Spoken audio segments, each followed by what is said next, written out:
প্রিয় ছাত্রছাত্রীবৃন্দ, আমার চ্যানেলে তোমাদের সকলকে স্বাগত জানাই। আজকের যে প্রশ্নটি সে প্রশ্নটি হলো বাঁকুড়া বিশ্ববিদ্যালয়ে চতুর্থ সেমিস্টার শিক্ষাবিজ্ঞান অর্থাৎ এডুকেশনের মাইনরের প্রশ্ন। এই প্রশ্নটি প্রথম থেকে শেষ পর্যন্ত দেখার সাথে সাথে আমার চ্যানেলে নতুন হয়ে থাকলে চ্যানেলটিকে সাবস্ক্রাইব করে দিও, সেই সঙ্গে অল নোটিফিকেশানটি অন করে রেখো।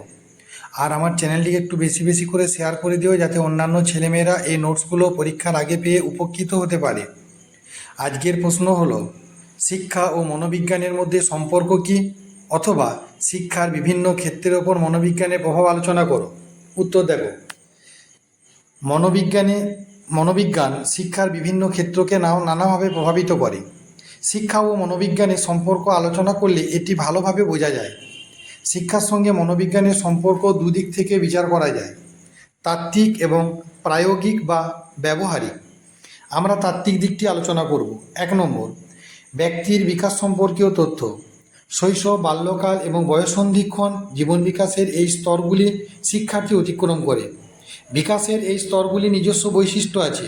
শিক্ষার্থীর বিভিন্ন স্তরের বৈশিষ্ট্যাবলী জানা থাকলে শিক্ষার্থীর মধ্যে নির্দিষ্ট পরিবর্তন নিয়ে আসা অনেক সহজ হয়। 2 নম্বর পয়েন্ট, শ্রেণীকক্ষে শিক্ষণ সম্পর্কে জ্ঞান।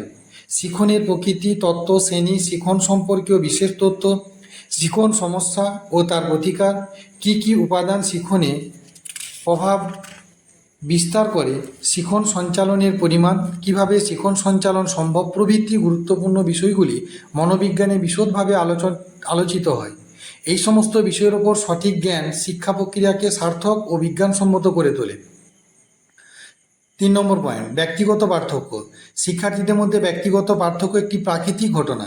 ব্যক্তিগত পার্থক্যের কারণ, ব্যক্তিগত পার্থক্যকে ভিত্তি করে শিক্ষার্থীর শিক্ষা পরিকল্পনা, শিক্ষার্থীর সম্ভাবনাগুলির পূর্ণ বিকাশের জন্য উপযুক্ত পরিবেশ রচনা সবই মনোবিজ্ঞানের বিষয় বা শিক্ষাক্ষেত্রে বিশেষ গুরুত্বপূর্ণ। 4 নম্বর পয়েন্ট, শিক্ষার্থীর সমস্যার সমাধান। পাঠ্য বিষয় শিখন, অন্যান্য শিক্ষার্থী বন্ধুদের সঙ্গে সুসম্পর্ক বজায় রাখা, ছাত্র শিক্ষক সুসম্পর্ক প্রভৃতি নানা বিষয়ে শিক্ষার্থীদের সমস্যা দেখা যায়, যার সমাধান ব্যতীত শিক্ষা কার্যকারী হয় না। এইসব সমস্যার সমাধানে মনোবিজ্ঞান বিশেষভাবে সাহায্য করে। শিক্ষা ও মনোবিজ্ঞানের সম্পর্কের ক্ষেত্রে এই বিষয়টি খুবই গুরুত্বপূর্ণ। 5 নম্বর পয়েন্ট, এই প্রশ্নগুলো প্রতিটি পয়েন্টগুলো কিন্তু গুরুত্বপূর্ণ। পয়েন্টগুলো না দিতে পারলে কিন্তু তোমরা পুরোপুরি নাম্বার পাবে না। ব্যতিক্রমী শিক্ষার্থীদের বিশেষ শিক্ষা। দৈহিক ও মানসিকভাবে ব্যতিক্রমী শিক্ষার্থীদের চিহ্নিতকরণ, বিশেষ করে মানসিকভাবে ব্যতিক্রমী এবং তাদের জন্য বিশেষ শিক্ষা ব্যবস্থা পরিকল্পনা করা। গণতান্ত্রিক শিক্ষা ব্যবস্থা গুরুত্বপূর্ণ কর্মসূচি। এই কর্মসূচিকে কার্যকারী করে তুলতে ব্যতিক্রমী শিক্ষার্থীদের মানসিক স্বাস্থ্য সম্পর্কে জানা প্রয়োজন, যা মনোবিজ্ঞানের একটি গুরুত্বপূর্ণ শাখা। পরবর্তী পয়েন্ট, পাঠদানের উদ্দেশ্য স্থিতিকরণ। শ্রেণীকক্ষে পাঠদানের উদ্দেশ্যে স্থিতিকরণে মনোবিজ্ঞানের সাহায্য বিশেষভাবে প্রয়োজন। উদ্দেশ্যগুলি অর্জনযোগ্য ও পরিমাপযোগ্য কিনা তা বিচারে এবং উদ্দেশ্যগুলি যাতে জ্ঞান, বোধ, প্রয়োগ প্রভৃতি জ্ঞানমূলক বিকাশের সঙ্গে সঙ্গতিপূর্ণ হয়, তার জন্য মনোবিজ্ঞানের জ্ঞান বিশেষ প্রয়োজন। এইভাবে পাঠদানের উদ্দেশ্য নির্ধারণে মনোবিজ্ঞানের বিশেষ ভূমিকা দেখা যায়। পরবর্তী পয়েন্ট, পাঠ্যক্রম।